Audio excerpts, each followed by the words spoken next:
So it's my great pleasure again to introduce Professor Gary Whittaker from Cornell University, who's going to talk to us about genetics of coronavirus in companion animals. And well done on getting here, Gary. I know you've had a hell of a journey. We met on Friday, and it took you 48 hours longer to get here. So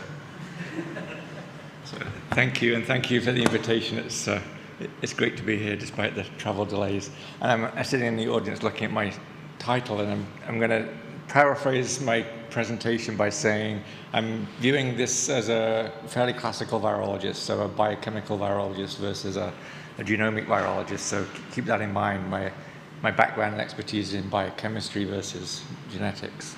And also So it's my great pleasure again to introduce Professor Gary Whittaker from Cornell University, who's going to talk to us about genetics of coronavirus in companion animals. And well done on getting here, Gary. I know you've had a hell of a journey. We met on Friday, and it took you 48 hours longer to get here. So thank you, and thank you for the invitation. It's great to be here despite the travel delays.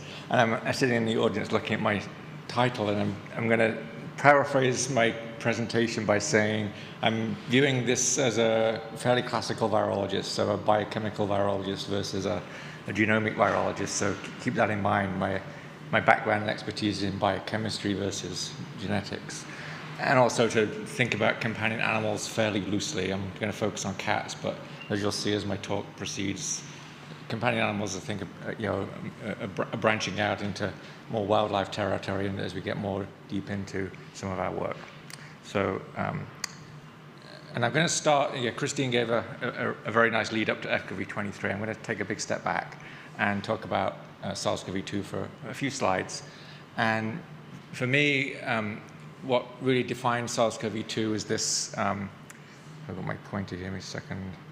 The other pointer.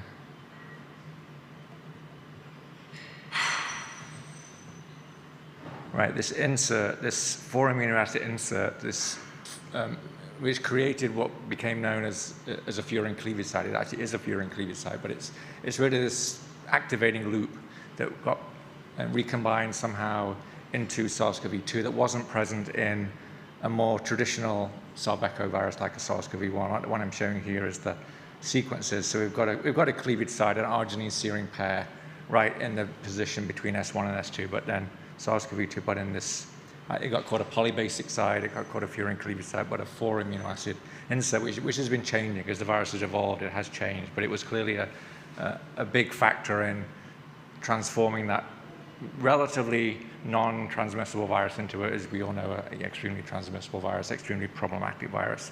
So this is the reference point to where I want to come toward the feline viruses. And the reason that it did this is, from a biochemical structural perspective, is that despite proteins of all these coronaviruses are very, very flexible, they're very dynamic kinds of things, and the cleavage site, which will be in this little box here, allowed the RBD, the receptor binding domain, to go into up conformation. So there are these up and down conformations, open and closed conformations. This is the dynamism of a coronavirus spike, and when the RBD is up, that really allows much more efficient engagement of ACE2 and the receptor, and then really drives the transmission. So we have this transmission window, is what I refer to, right in the middle. But that's a little dangerous for the virus, because when it goes up, it also gets unstable. So the S1 can fall off, and things can happen to the virus to make it non-viable. So we've got this window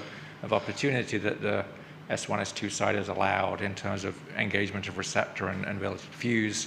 And this all got looped into the whole gain of function controversy, but it's really natural selection. It's really evolving as the pandemics evolved. The furin cleavage sites evolved with it. That's very clear. But it also, as we alluded to with Christine just now, when these viruses go into cell culture, very rapidly we can get changes. And this was apparent very early on in SARS-CoV-2, with these, as soon as the virus went into vero cells, within a few passes, it had taken that furin cleavage site out, usually through deletion, but sometimes with point mutations. And I just want to, and I'll get to histidines. Right there, you'll see a histidine residue in a very key position. So it wasn't always deletions, it was often point mutations too, and that was followed up with a range of different point mutations. But all of these are taking out that furin cleavage site, stabilizing the spike, adapting it to cell culture. It doesn't need to transmit anymore, so why have this sort of dangerous little piece which is driving transmission there is what the virus is navigating in that evolutionary space. So that being said, I'm going to transition to cats. This is a lot of text on one slide. It's my 2-minute summary of FIP, which could take a whole presentation in itself. And I won't spend the time going through this, but what I will point out is this line here, right? The reason I became a genomic virologist is because I couldn't become a traditional virologist, because the virus, the FCoV1, which was the virus that was driving all the FIPs in cats, really wasn't isolatable in cell culture. So this sent me down this path of learning about genomics and trying to build that into a structural model and recreating the virus in the sense of through protein expression, through creation of pseudoparticles to kind of create the virus because we weren't able to actually isolate it. And I'll just skip to the end and say there's this model of the internal mutation model of the FECV, feline enteric coronavirus, going to feline infectious peritonitis virus. So we've spent a lot of time, really over 10 or 12 years now, trying to understand what does that really mean, and how do we understand this really super important feline virus, and a big problem in feline medicine, but also a very intriguing virus from a basic science perspective. And the last part of here is this idea of 2 serotypes or 2 subtypes, and that's documented in the next slide. In the box up here is that alpha coronavirus 1 species that Christine just talked about. So we have this fairly broad set of different viruses of cats and dogs and pigs. Here's TGEV in this taxonomically single species, but a very broad, very diverse repertoire of viruses within that. Within that, then there are these two either serotypes or genotypes. We just go with a typing, which is type 1 and type 2, and those viruses have less than 50% identity in the spike, so they're very different evolutionary, ancestrally very different spike proteins have evolved into 2 very distinct viruses. So keep in mind we've got type 1 virus and type 2 virus, and they're very different. They're very different overall in spike, but they're also very different in that cleavage site I talked about. That activating loop is present in a type 1 virus right here, but it's completely missing in type 2 virus, it's completely missing in every other alpha coronavirus that really exists. So it's a very distinct activation switch that it's the same switch that got put into SARS-CoV-2 that wasn't in SARS-CoV-1.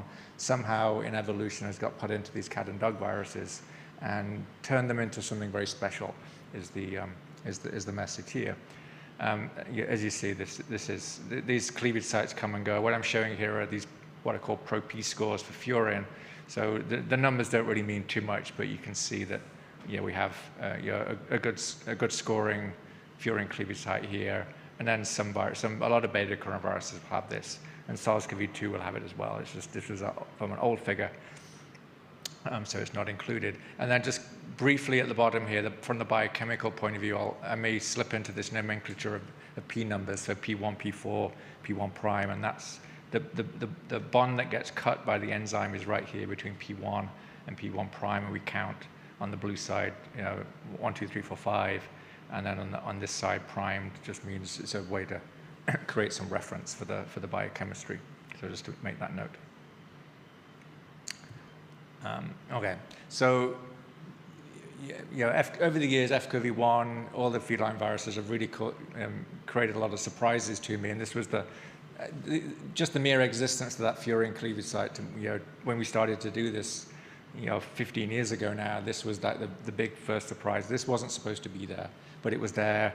I actually remember at the time getting kind of really pretty worried because 2009, remember, was H1N1 pandemic, and I thought, oh my God, we've got a polybasic site in the coronavirus. We've created like a high-path avian flu-like thing, and it turned out, no, that was completely normal. It's just there, and it's just the way that virus has decided to exist. So that was the first of many surprises the virus threw me over the past decade or so.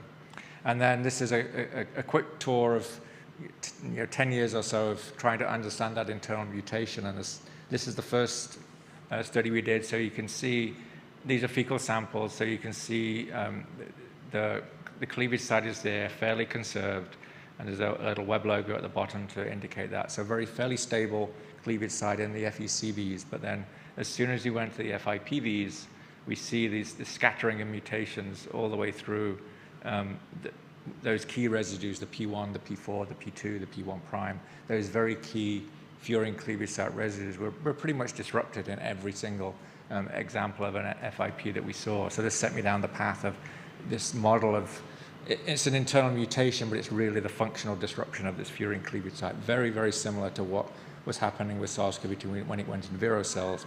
It wasn't through deletions, but it was through point mutations, and that was very, very heavily selected in the FIP caps in all these FKV1s.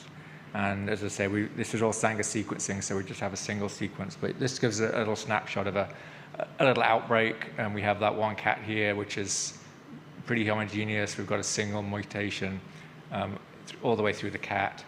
And this then is the same outbreak, housemate of the same cat, has a different mutation, it's scattered.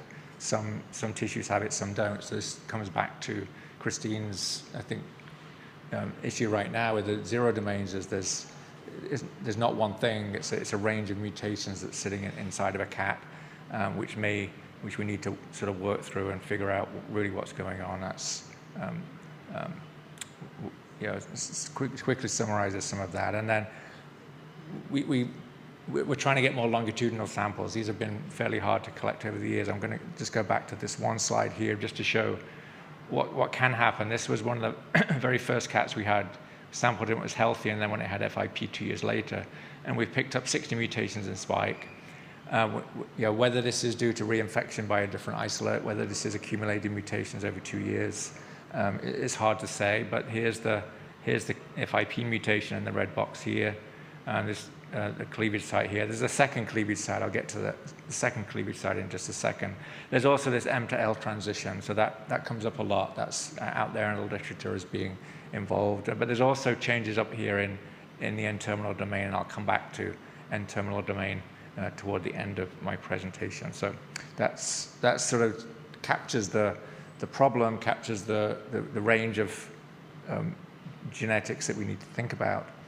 And also like to try and think through how this is happening from an evolution perspective. And one benefit for me of the pandemic is being able to talk to a lot of people who know a whole lot more about virus evolution than I do. And I'm going to note here Sergey Pond, who's a really good evolutionary biologist down at Temple University in Philadelphia. And he got interested, and we worked with Sergey and his student Jordan to go through the limited data set of FECV and FIPV samples, and what they did, it was very reassuring for me, because I can be accused of being very focused and very, in a way, biased about this mechanism, but they took to me, a very unbiased approach, a very genomic approach, and really came to a very similar conclusion out of all of this, which is that there's a lot of natural selection going on. It's really focused on the certain key domains, including the furin cleavage site, which is shown here.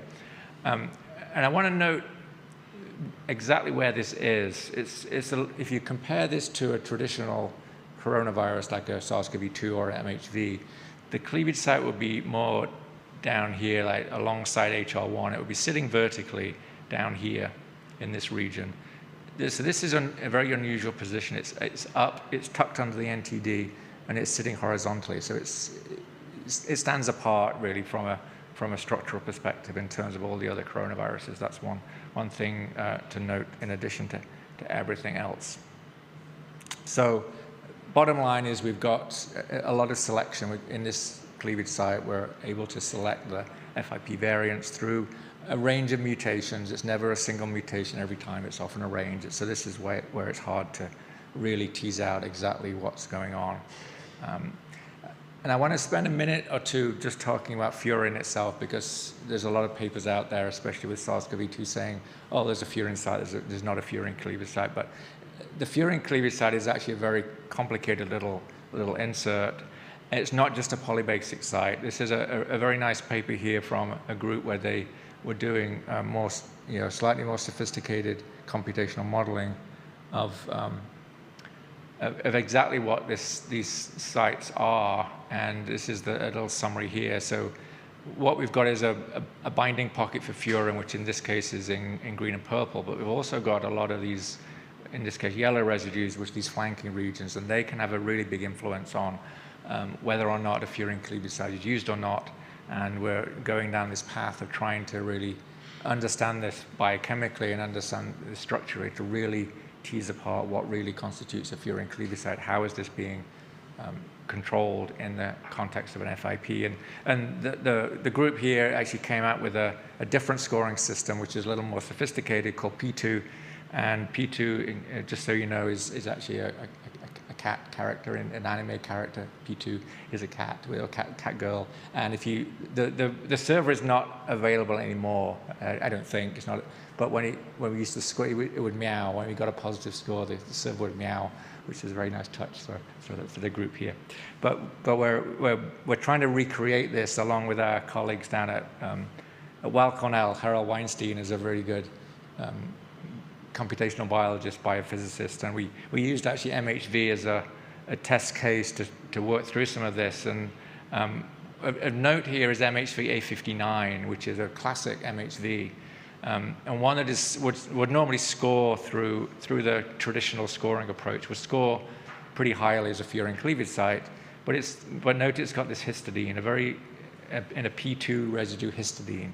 And when we tested that, and when we actually talked to the MHV people, they said, oh, that's not cleaved, that shouldn't be a high score. And sure enough, it's not cleaved, but it has a high score. So what that's telling us is there's something very special about histidine, which we're working through, and this is what, Harel can really come in and deal with these molecular dynamic simulations and really explain exactly what the histidine is doing in the context of that cleavage site. And it's turning out to be a very specialized little area of really trying to understand from a bioinformatic structural perspective how these things are working, how they're docking with furin, and keep in mind that this is, structurally in an odd position in FCoV1. So this is not Harel's model. This is our low index models, but you can see a classic SARS-CoV-2 as a nice well-spaced P1, P4. It's cleaved by furin, whereas a classic FIP like UE4 is really compressed and really unable to access that protease.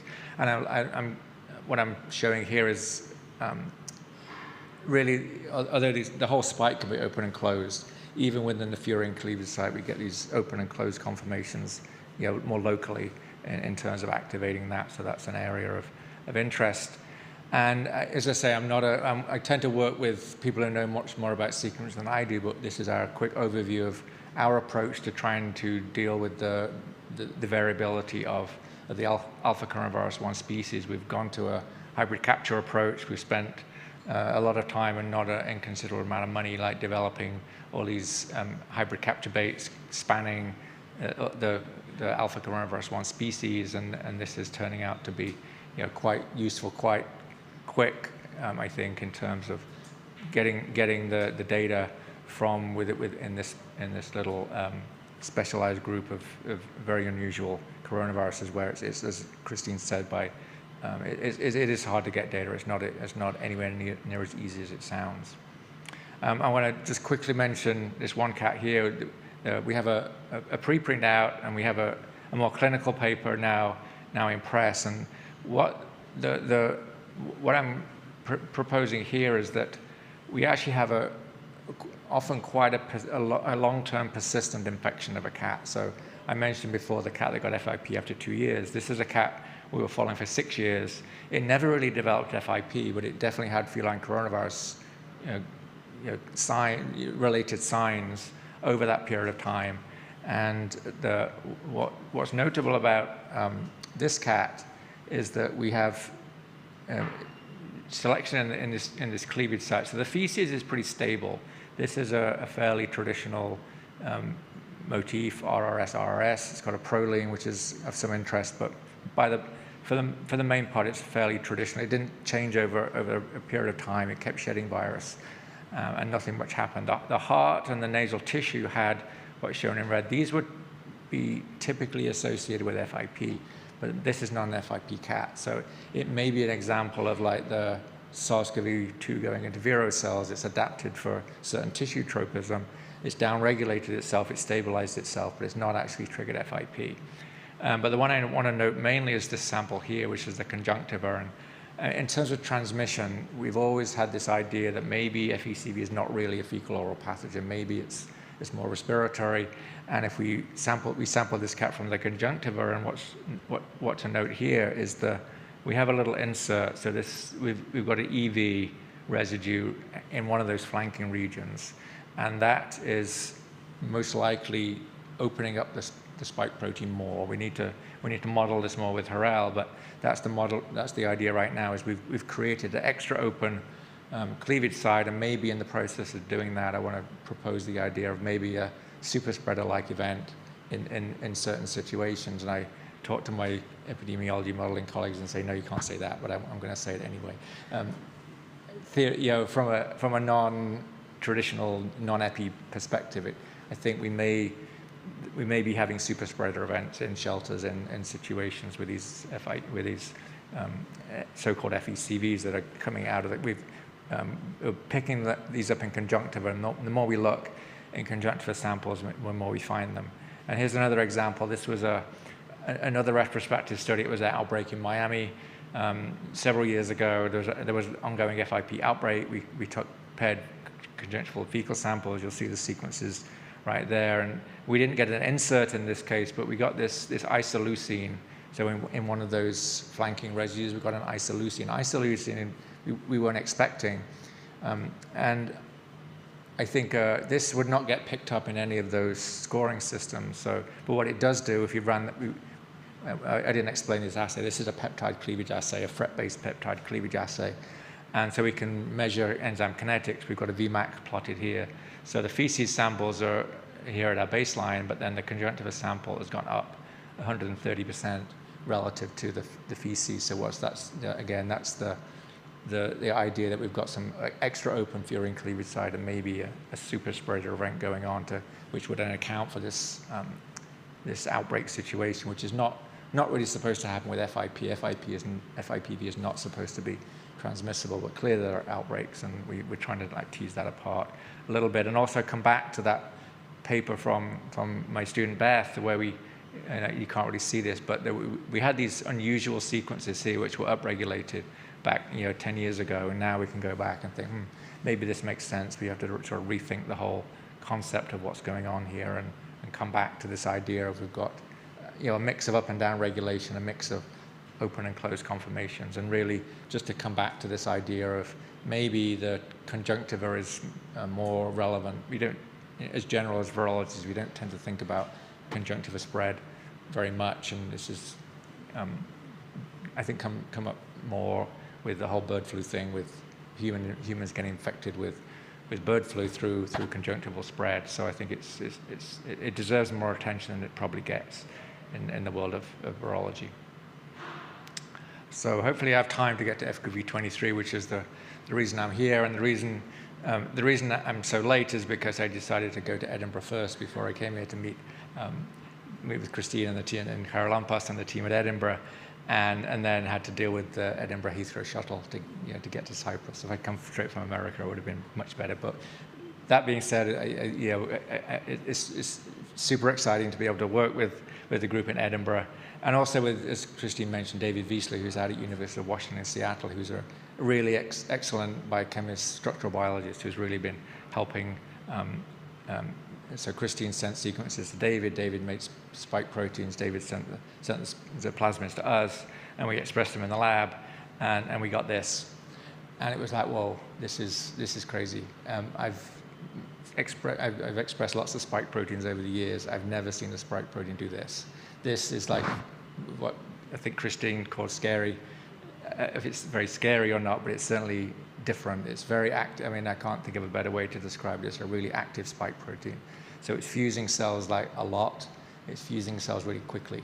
So 4 hours, my student Annette was coming back to me saying, I've killed all the cells, and it wasn't her killing the cells, it was the spike protein killing the cells. So normally we transfect for 18 hours and read out, and all the cells were dead. So she went back and just transfected 4 hours, and that's where she gets data like this. So that's the message right now. It's a very active spike protein. This is the short version, I'll say that. So the long version we're still working through. So I can't really be showing the comparison right just yet of long versus short. But on average, the short is like really active compared to everything else. I'm almost certain it's going to be very active compared to long. But I can't quite give that data right now. So that's the cell-cell fusion data. Cell-cell fusion data could be having implications for pathology in terms of syncytial formation in tissues. It's never been completely clear to me how that translates for a coronavirus, but that's the data we have. And then we're also making these virus-like particles or pseudoparticles, and I can show the first data here. And again, it's very active. This would be in a comparison. So this is our favorite cell line, FCW-FCU, which was, so these numbers are very high. This is VSVG, and normally we wouldn't see a level like this. And 1146, like FCoV2, would be all the way down here somewhere. So it's way more active than a standard FCoV2. It's very active. It's going across a range of different cat cells with different, but also dog cells. So that's not too unexpected based on what David's been finding with the receptor, but nothing so far, thankfully, with any kind of human or primate cell, so no risk of zoonosis. So that's very reassuring.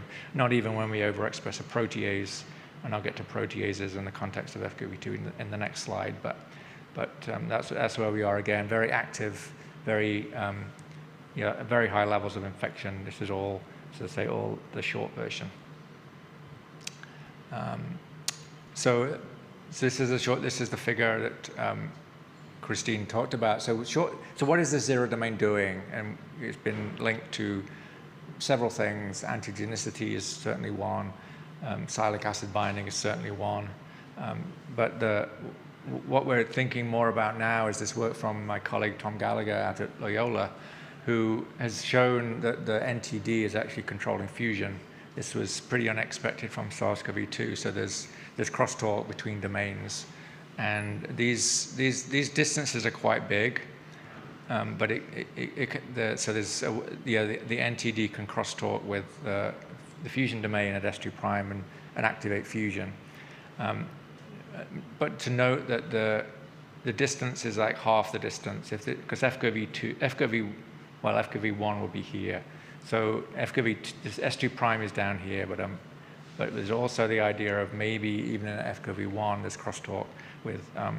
So this has set up a whole new study for the lab now, trying to understand what the NTD is doing, both for FCoV2 as well as for FCoV1 as well as for FCoV23. And I will note that, as you can see here, that there are what look like little recombination events maybe going on in these loops out in the NTD between the 234 cap before and after FIP.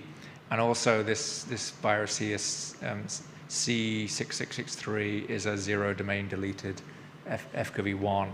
So there's definitely examples of zero domain deletions in FCoV1 as well as in FCoV2. It may be more relevant for FCoV2, but it's certainly there for FCoV1.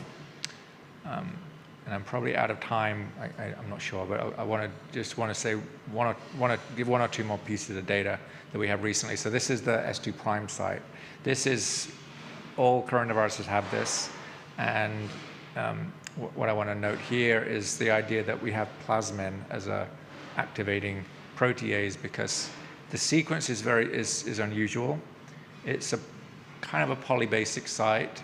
Here's the origin. There's the predicted cleavage site, but we've got a tyrosine sitting right here. That's very distinct for an FCoV2, and plasmin is an enzyme that really likes the tyrosine at that position. So that set up we've had these peptides actually sitting in the freezer for a long time, and finally got them out and tested them. And sure enough, this was the peptide data for that cleavage site. So trypsin cleaves, cathepsin L not so much, furin hardly at all, but plasmin is really active on that protease. So that sets up a possibility of linking that into disease. I don't think plasmin's really been thought about much in the context of any FCoV, let alone FCoV 23. And I'll note back to influenza that we had an old paper on this strain called WSN, which is a highly neurotropic influenza virus in mice, and that was really heavily linked. That neurotropism was very heavily linked to the tyrosine at P2 and also heavily linked to plasminogen-like activators in the brain of mice. So that's I want to note that, and for the clinicians to maybe think about plasminogen, or even plasmin inhibitors, because they're relatively straightforward as a treatment option. Early days, but it's certainly something to think about. In the last few minutes, I want to mention we've been going. FCoV2 has really come back, and we've been going through the freezers of all our FCoV2 stocks. And I want to note this again, another retrospective analysis. This was a set of snow leopards in the Bronx Zoo who got severe gastrointestinal signs, and it turns out it was pure canine coronavirus. It wasn't a hybrid. It was a canine coronavirus that was that infected these snow leopards, but not any old canine coronavirus. It was, we've seen this before. You can't really see the tree very well here. This is, I think, a little bigger. But if you look at the tree, you'll see here's the snow leopards very closely connected to CB05. So my sense is that the CB05-like viruses were circulating in the United States 10 or more years ago, causing problems, but nobody was picking them up because we weren't looking. So that's something to note and something to follow up on. And I've tried to collect a lot of these thoughts together just for my own purposes. So this is out there as what I'm calling a technical white paper. It's a lot to copy down, but if you go to my blog at the bottom, you'll find this to try and rethink like what's really going on in this world in the alpha coronavirus 1 world in terms of mixing and matching, recombination, mutation, and to select this function of the spike protein. And the United States is an interesting place. I've lived there for a long time now, so I think I can, as a foreigner still, I can stay. It's got some quirks. One of the quirks is that we have these big cities like New York City with a big feral cat problem. It's increasing all the time. A lot of cats in Brooklyn, and these parks and cemeteries in Brooklyn. And the numbers are kind of staggering. There's up to 1 million cats, feral cats, thought to be present in New York City. So I see this as a big risk. When I say companion animals, these often have caretakers. They don't have owners, but they have caretakers who put out food, and so they are companion animals from that sense. But they put out the food for the cats, but then the raccoons are right there getting in the same food. So there's a lot of interface between raccoons and cats. And in terms of a disease risk, there's as many raccoons as people in New York City apparently. There's up to 8 million raccoons in New York City. A lot of garbage. It's all my colleagues at Columbia, they're mapping garbage in New York City and looking at where the raccoons are relative to the garbage and trying to figure all this out. But it's a big concern for New York City in terms of wildlife and disease risk. And my concern right now is I've never actually, if anybody has any information on raccoon coronaviruses, I'd love to know, because I can't find anything on we've looked and we can't find. I find it strange that every other animal has a coronavirus, but not raccoons, apart from this one paper here from a long time ago, like 1992, where they found, but also, and I'll also note, there's a lot of canine distemper in the raccoons in New York City, and we picked it up in some cats as well, so that's another thing to follow up. And the reason we picked it up in the cats is we were doing fairly broad range surveillance of these different species, bobcats, fishers, which are these animals that live up in the forest of New Hampshire, and various other things. But one of these cats here, one of these was a Brooklyn cat, and that Brooklyn cat actually had this what's called a leukovirus. So we're going outside of the alpha coronavirus world really into a separate branch of alpha coronaviruses for sure. So these are not well understood. They're generally in rodents, but they're also being picked up in carnivores like cats and foxes and other things. And the notable thing about a leukovirus is that it's sort of from a structural perspective, it's more of a a beta coronavirus-like spike protein. It's on the backbone of an alpha coronavirus 1 taxonomically, but if you look at the structure, it's very reminiscent of a beta coronavirus, and it doesn't really have the traditional cleavage sites, but it does have, you know, the numbering here. So site number 2 is, we think, is a cleavage site, but it's not present it's in a different position in the spike. So there's a whole world of new coronaviruses, and I'm never going to be short of viruses to go follow up, I know, in terms of not only FKV1, FKV2, not only canine coronavirus, but also this wide world of mesocarnivores and companion animals and things around the Northeast United States. And I'll end there and thank, I have a lot of people to thank. I want to especially note Jimena, my postdoc, who's really driving all the sequencing, along with Laura Goodman up at the Baker Institute. And I'm sure I'm over time, so I won't spend time. But the names are all up there for people to see. Okay, thank you.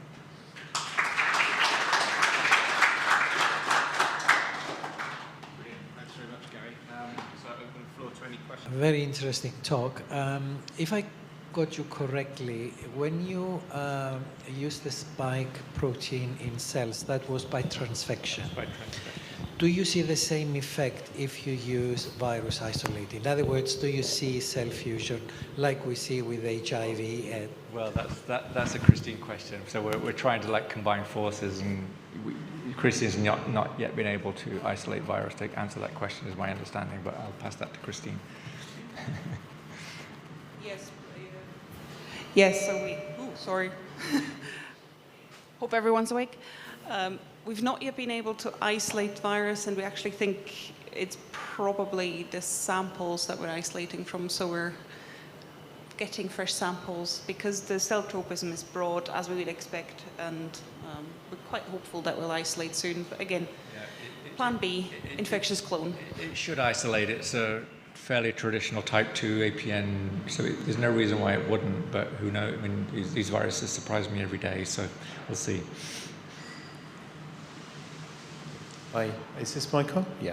I was just interested in what you were saying about selection. Did I understand correctly that you think that they're under diversifying selection? Because you're seeing a lot of examples of that. You're seeing a lot of variation at that site. Yeah, I'm not sure. I'm not being in. It's not purifying selection, so you're not seeing one example. Yeah, you're seeing lots of examples. This is where I'm getting a little out of my comfort zone, to be honest. Okay, I want to make sure I answer your question correct, because I'm realizing I'm not understanding terminology in evolutionary biology very much. But there is natural selection. I'm not sure in terms of. I would maybe go look at the paper or talk to Sergei or Jordan. Yeah, I'm aware I haven't read enough papers before coming, definitely. But and sort of linked to that, so is that based on the spike protein alone, or that region alone, or is that always tied into a backbone, genome background? I tend to focus very much on spike, so that I think that's where the data is coming from. The spike is really the active.